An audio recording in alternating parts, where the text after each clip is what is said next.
Hey everyone, I just want to welcome you to the first module, module number 1 for ME 171, Design of Elements. I'm Dr. Burns, and here I provide you with my contact email, dburns@uvm.edu.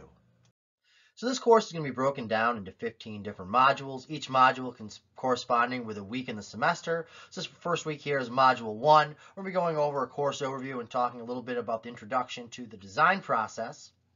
So within this module here, there's going to be individual lectures. So there'll probably 2 lectures for every module. So in the first module here, what we're really just going to do is go over the course overview, take a look at the format for the course, go through the syllabus together, talk about the course schedule, how that may change throughout the semester, what topics are covered, how it relates to readings in the textbook, go over the homeworks, what should be expected of those, how many there'll be, when they're due, when they're assigned, grading format for those, talk about the 2 midterm exams, and then get into the group project, which will be a large portion of this class. So once we finish this first module, we should have a solid understanding of how this course is going to be set up, what I'm expecting from you, how to navigate through Blackboard. And then when we get into the actual topics here, we're going to talk about develop an appreciation for the fundamental concepts that underlie the design process, some basic definitions, and talk about the 3 main aspects of engineering in the design process as far as safety considerations, ecological considerations, and social significance. So as we jump into our first lecture, Module 1.1, we're going to take the time to go through the syllabus, talk about the individual portions within this, go into our course schedule. This is going to be tentative for the 15 weeks of the semester, see where our homeworks come into play, exams, group project, reading assignments. Then we're going to get into some more detail with the homework format for what I expect for the setup and for the grading and the grading scheme that I'll be using. We're going to talk about using Blackboard. This is going to be the primary source of communication throughout the semester, so we want to become familiar with how Blackboard is going to be set up and how I expect you guys to utilize that. We'll get into our weekly quizzes. These are all going to be posted on Blackboard, assigned at the beginning of the week, due at the end of the week, and this is a portion of your grade. I'm going to really get into detail on the homework itself. There's going to be 5 sets of problems. They're going to be assigned throughout the semester, and there's going to be a standard format. I'm going to give you guys some templates and go over again the grading for these. Talk about the exams. There are going to be 2 to 4 problems for the exams. There's only going to be 2 midterms and no final. And like I said, a large portion of your grade for this class is going to be the group project. So we're getting into some details on that as well. Now for this course, we do have a grader. Brandon Tillman is assigned as the grader for this course. I've worked with him over the years, and he is a fantastic TA and grader for this class. So please feel free to reach out to him. I provide you with his email right here as well, either through the email or remotely through Teams. Now, he will be holding some office hours this semester, and those are to be announced later on. On this slide here, I provided some more detailed information for this course for ME 171. So for this course, we're going to be using Blackboard as our primary source of communication. So this will be considered our primary class website. Now, in addition to that, this is a remote course, and it being a remote course means that there will be a mandatory required live lectures that's going to occur on Teams on Tuesdays and Thursdays from 10:05 a.m. until 11:20 a.m. So again, this is a remote course, and there is a live lecture component through Teams on Tuesdays and Thursdays from 10:05 to 11:20 a.m. Even though I'm providing a lot of additional resources on Blackboard, these are still required. You need to attend these live lectures through Teams. Now this course is going to run from January 18th until May 6th. There is a prerequisite for this course. If you do not have either of these, Junior Standing or ME 14, please contact me as soon as possible, as these are the prerequisite in order to take ME 171. So the next thing I want to discuss are my office hours. So in addition to the TA's office hours, I am going to be holding office hours as well. And these are going to be scheduled for Wednesdays from 9:30 till 10:30 a.m. And these are going to be scheduled through Teams. So I will have an event on the calendar through Teams set up for every Wednesday from 9:30 a.m. till 10:30 a.m. And this is going to be dedicated for my office hours. Now, if you have homework related or grading related questions, the TA is going to be doing all the grading for this course. So if you have questions on why you got points deducted on a homework or an exam problem, or if you need some extra help with the homework problems as you're working through them, I would suggest reaching out to the TA. If you have stuff related to the course, in general, concepts that we're working through, then my office hours would be great for that. And again, my office hours will be remote through Teams on Wednesdays from 9:30 a.m. till 10:30 a.m. Now, if these times don't work for you between my office hours or the TA's office hours, please feel free to contact me via email or send me a message or a chat through Teams. So required text. For this course, we're going to be using the juvenile text here, the fundamentals of machine component design. 7th edition or 8th edition are both acceptable. If you find the old 6th edition is cheaper, that's fine as well. I've tried to organize this course so that most everything you need is going to be in my lectures. I will be posting the problems for the homework as well. So the reason I lifted these older editions is just to try to save you guys a little bit of money. If you can find an older edition, a PDF version of it, or if you're sharing a textbook with a classmate, all these are acceptable. I will be referencing back to the 7th edition with some of the equation numbers in the textbook and sections, but they don't change much between the 6th all the way through the 8th for this course. So now I want to take a look at a little bit of an overview of the topics that we're going to cover within this 15 weeks of the semester here. So we're going to start off doing a basic introduction within this first and second module here, some load analysis, and get into some materials. From there, we're going to talk about some stresses and get into the concepts of failure. Then look at some strain and buckling, move on to impact, fatigue, talk a little bit about surface damage, fasteners and power screws, get into welding. Then we'll get into some components involving springs, bearings, and we'll spend a little bit more time on gears, breaking it down between spur, helical, bevel. And then we'll get into gears as related to shafts, talk a little bit about clutches, brakes, some miscellaneous, and design applications. So these are the topics that we're going to cover throughout the semester. If you want some more detailed information, you can reference back to our course schedule and see how this relates to different sections within our textbook. So for course goals for this ME 171 Design of Elements course, upon completion, the aim is that you'll be able to obtain the following skills. So the main skill here is the ability to apply knowledge of mathematics, science, and engineering to the analysis of design problems. And this is where I'm going to spend a little bit more time talking about how to set up our solutions, how to do hand solutions, the format and template that I expect you guys to utilize for the homework assignments and exams, and just in general, any type of engineering problem. What have I given? What are my diagrams? Clearly label all your units. Clearly write down what they're asking you to solve for. All these things we're going to go over in some detail and give you guys a little bit of an arsenal to pull from whenever you're thrown a problem. You're like, okay, I'm drawing a blank. I don't know where to start. Okay, well, what do they tell me? What's in that problem statement that I can use that's a known? Write those all down.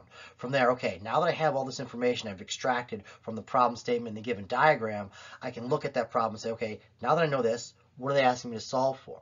And if you know what they have and what they're asking you to solve for, the next step is to find what governing equation, what relates those together.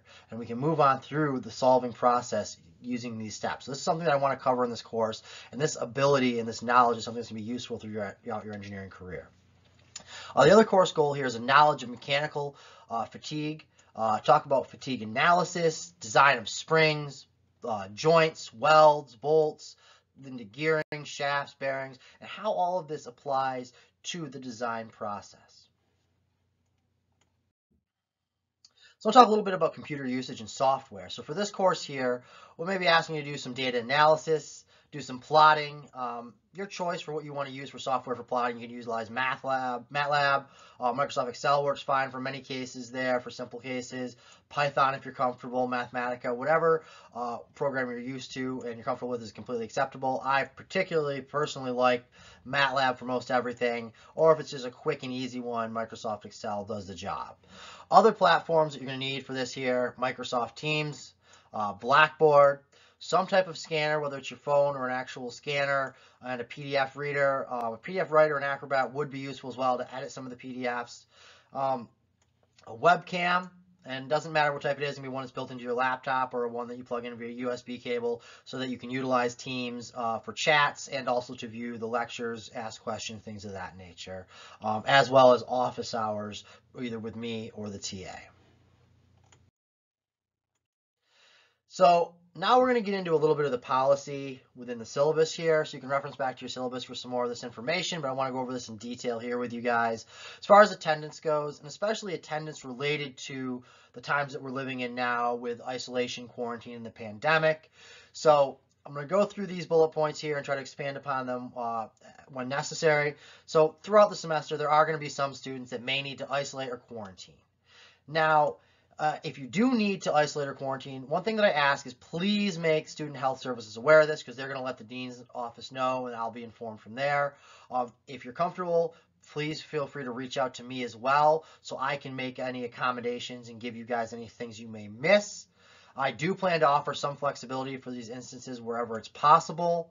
That being said, this is a remote course, so the fact that synchronous, you may be, if you're quarantining or ill, not be able to make the live lectures. So please reach out to me and let me know, and we can find some way to get you that material. I will always be posting a PDF of my lecture slides on Blackboard as well, but if you want some more detailed information, please reach out and we'll find a way to get you that material.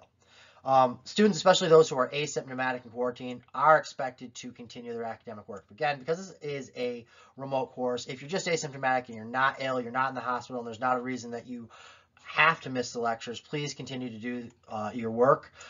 If there is extenuating circumstances, again, please reach out to me and we'll make accommodations. For students who are in quarantine, you can access material from the Blackboard course. Like I mentioned, I'm uploading my PDFs. I'll have some of the overview videos, your quizzes, homeworks, all that information you'll be able to access from wherever you are remotely. If you have any questions or concerns, something personal, or if an illness or quarantine does pop up again, please feel free to reach out to me. You can reach out privately on Teams and email, however you're comfortable. The next thing I want to jump into is quizzes. So throughout the semester, I'm going to be giving a quiz every single week. So there'll be 15 quizzes throughout the semester, and these quizzes are going to be related directly to the reading assignments in your textbook and the lectures that I give via Teams and the material that I'm posting on Blackboard. It's just going to be pretty straightforward, multiple choice questions mostly, usually 2 to 3 questions. As long as you've done your reading, you've paid attention in lecture, you should have no issue with these. These will be released at the beginning of the week on Blackboard under the assignments section, and they'll be due by Friday at 4 p.m. This is kind of my way of virtual attendance and making sure there is accounting for class participation right here. So as long as you're participating, reading the lecture, reading the textbook, attending lectures, these should be pretty straightforward questions for you to answer, and it'll account for a portion of your grade. Homework. Throughout the semester, I'm going to give 5 different homework assignments. They'll usually be about 2 questions each. They're going to be released and submitted through Blackboard. So this is all noted. If you look at the course schedule that I've already posted, you can see the tentative assigned dates and due dates for all 5 of these homework assignments. They'll also be listed within the assignments section on Blackboard and within the individual modules. So I've tried to make this as easy as possible for you guys. So again, so you're not searching to find stuff. I've put it in multiple spots so you can quickly locate it. You can either go right to the assignment section of Blackboard and there they are. You can read through the weekly modules and it tells you, oh, okay, now the homework number 3 is assigned on this date and due on this date. So it's all there, and you can even reference back again to the course schedule for the tentative dates as well. So with all that I'm giving you, late homework assignments will lose points. So please make sure to stay on top. Time management is very, very important when we're talking about remote learning. So this is something that I will focus on later, and I've posted a video talking about time management and how to utilize resources for remote classes and online learning. I'm going to talk about the homework format and the grading criteria in a couple slides later on. So there will be 2 midterm exams for this course. So each of these exams is going to be cumulative up through the material until that exam. So for example, exam 1 will cover material all the way from module 1, lecture 1 up until the date of the exam. Exam number 2, your second midterm exam, is going to cover material from the end of midterm 1 all the way through the material up until midterm number 2. Now these exams are designed to be the remote equivalent of an in-class exam. Now what that means is that these are going to be performed through Blackboard. So there'll be an assignment section on Blackboard. You'll click on the exam just like you would for any other assignment. It'll give you a PDF of the exam problems. You can download that, print it out, whatever works for you. Go through, solve these by hand. Then once you finish your hand solutions to these problems, scan them in as a PDF and upload them back to Blackboard. Now you'll have 75 minutes to complete these exams. Both exam 1 and exam 2 will be in class during our class times during that 75-minute time slot. And you'll have until the end of class to submit those, scan them in, and upload them to Blackboard. So the format for these exams is going to be the same format you've seen for your homework assignments and the same grading criteria, so there shouldn't be anything new or unexpected. As long as you understand what's expected for the homework assignments, it's going to be the same things that are expected for these exam problems. So, talk about grades, how we're going to break these down. So this is how the course is breaking down here. There's going to be 5 things. 2 of them are exams. So you're going to have your homework, which is 15% of your grade. The 2 midterm exams, which are 20% each, will make up 40% of the grade there. Then what you're going to have here is you're going to have your weekly quizzes. So again, there's going to be 15 of those, one every week. That's going to count for 10% of your class grade. And lastly, the large portion here is 35% of your grade, which is a group project that we're going to start discussing. So one of the incentives behind me making this group project is to give you guys that interaction with other students. I know it's hard when being remote, and it's easy to fall into the pattern of just sitting by yourself, staring at your computer screen alone, trying to trudge through all the work and homeworks and example problems, and maybe you're stuck and you're staring at a screen blankly, getting frustrated for hours. So I really do want to encourage you, even if you're remote, to reach out to other students and classmates. We have all the great resources of Teams and Blackboard, discussion boards, video chat that you can utilize. So I'm going to be focusing on that for the group project and hopefully getting you guys started right from the beginning of the semester, forming a group that maybe you can work through homework problems together on, you can study together on, as well as the group project. Because in my opinion, a lot of the way you learn engineering is by working with other engineers. You know, some people might catch something that might take you hours to figure out. They mentioned like, oh yeah, that's right, that's how I'm going to start this problem there. And you can quickly keep going back and forth, sharing ideas and teaching each other as you go through the process. So grading scheme for this class, just so you know what to expect and how I'm going to break things down. I'm very straightforward as far as my grading goes and as far as what I expect from you, the problems. I'm not trying to throw curveballs or make anything tricky. So I'm going to be using a very straightforward grading scheme right here, so you can see what an F all the way through an A+ is and how it relates right here. And again, you already know what the breakdown is for your class. So I encourage you, take a look at your grade section on Blackboard as we continue on through the semester. All your grades will be populated on there, so you can take a look at where you're at, what you need to do in order to get the grade you need, you'd like to achieve by the end of the semester. And again, if you have any questions relating to the grading of the course, please reach out to me. Any particular questions on how an assignment was graded, please reach out to the TA as well, and they'll be able to go through that for you. So class breakdown for these remote live lectures on Teams. Trying to keep this as realistic as if we were in person as possible. The first 5 minutes of class, I'm just going to go through a review, an overview of the module, what to expect, what the topics we're going to cover are. Then we'll get into whatever the new material is for the bulk. And I want to save a little bit of time, 5-10 minutes at the end of the class, if you guys have any questions. Now, this is also why I've scheduled my office hours to be directly after class on Thursdays. So if you have any questions related to the material we've covered throughout that week, it's fresh in your mind, and you can go right into office hours after class so we can ask some more questions. So this is tentatively how I plan on doing this. I want feedback from you guys, though. What works, what doesn't, what you'd like to see, things of that nature, and we can modify it as the semester goes on. So getting into some more of the policy stuff from the syllabus here, there's a statement about academic integrity. Please go to this website and review this here. And again, make sure we abide by these rules and regulations. One of the biggest things for this semester is going to be COVID-19, the pandemic. So the university has issued a policy on this. So the general statement regarding potential changes throughout the semester related to the pandemic and how that may affect the university itself, please refer to this page right here within the UVM catalog.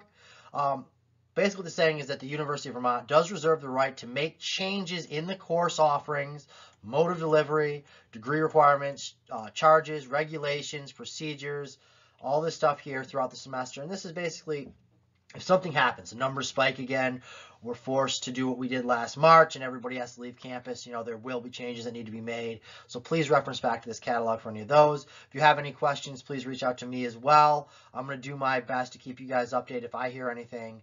But usually I hear about the same time as you guys do as far as these policy changes related to the pandemic.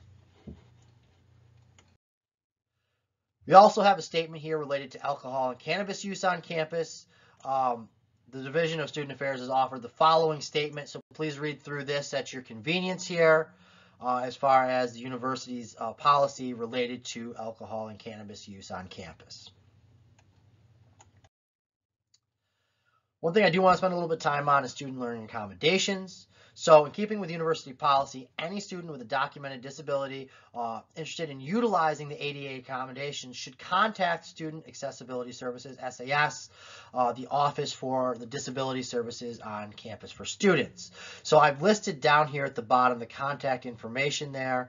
So you can see here the phone number, email and website access for that there, and a physical location as well, however you're comfortable reaching out to them. If this does pertain to you, please do utilize and take advantage of these resources.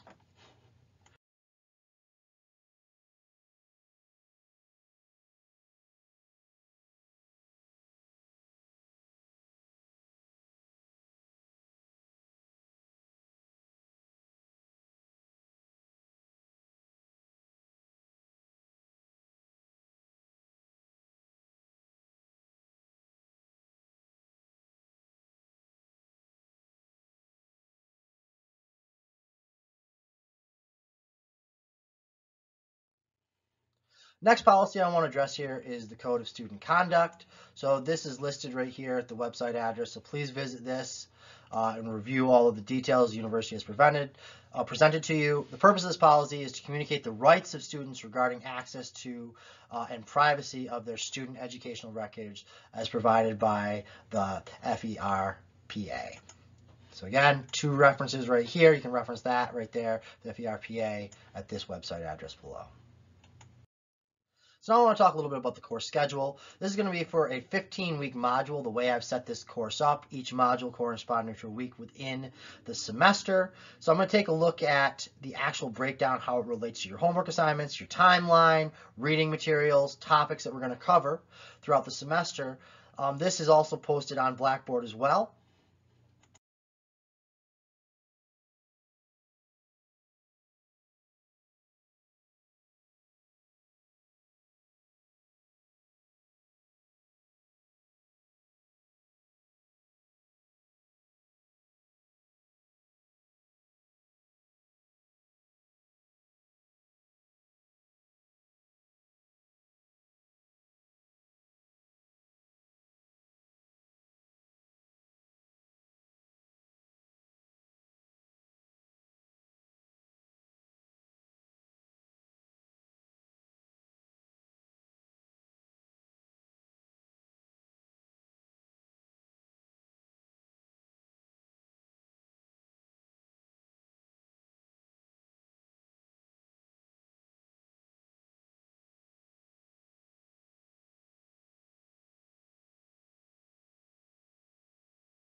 So I want to take a little bit of time and go through the homework guidelines and what I expect for the format and template when you turn in your assignments. This will be the same for homeworks and exams.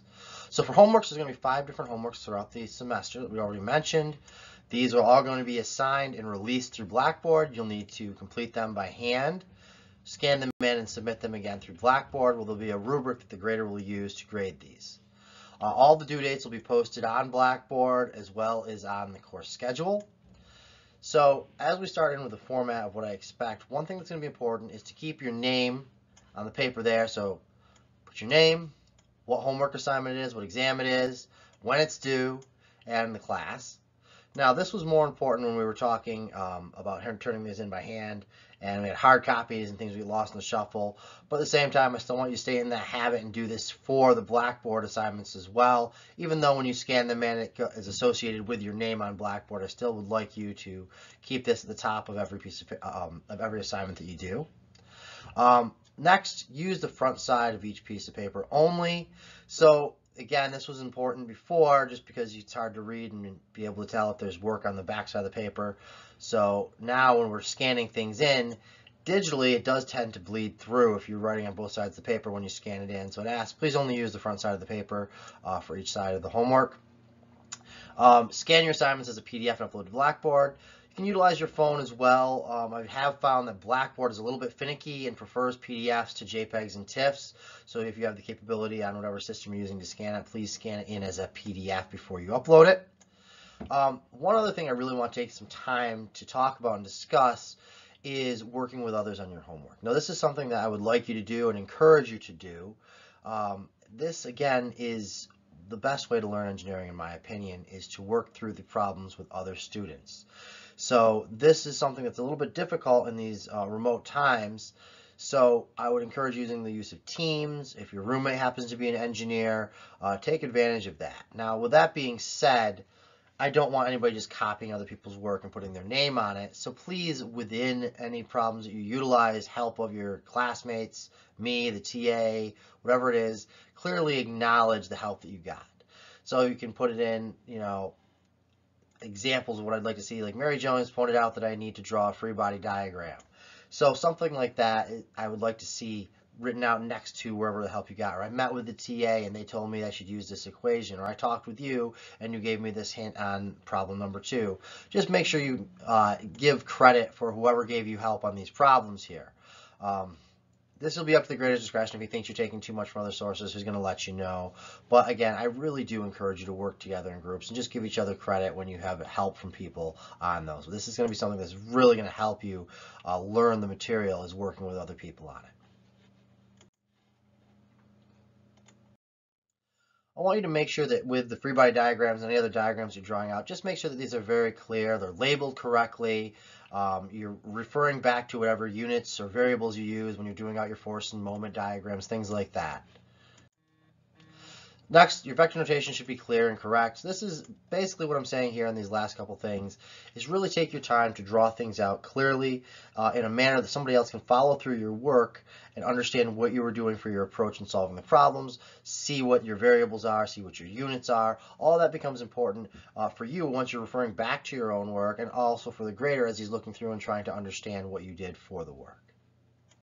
Another thing that I do want to emphasize here is the last point here is writing out the equations in symbolic form before plugging in numeric values. So this again is going to help us reward partial credit for any of these problems here. So if you chose the wrong governing equation and you just threw a bunch of numbers in there, or maybe you chose the right governing equation but you forgot a variable term in it, and all we see is a bunch of numbers put together, it's going to be hard to award partial credit, because if we look down here at our grading criteria, a large portion of this is given to the correct method or approach for solving the problem. So if we can't see what your approach is, you haven't clearly shown us what the equation was you're using before throwing the numbers in there, it's hard to award partial credit.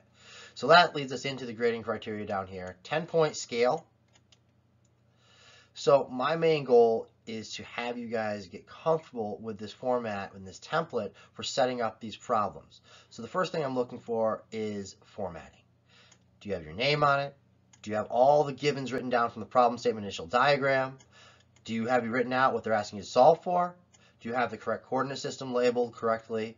So all of that right there, if you have that just in the setup there, that's 2 points you already get out of 10 right there, just for setting it up correctly and using the correct format and including all this given and information that you're looking to solve for.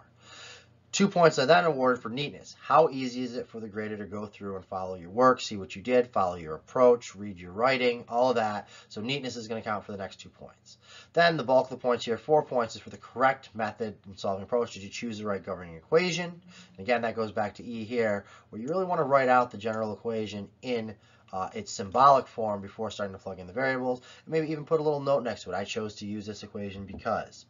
Things like that are going to help. Again, so that's 4 of the points right there. And the last 2 points are for the correct final answer. So even if you get the answer wrong, but you've set everything up correctly and set up the right governing equation and approach, you could still get 8 out of your 10 points right there.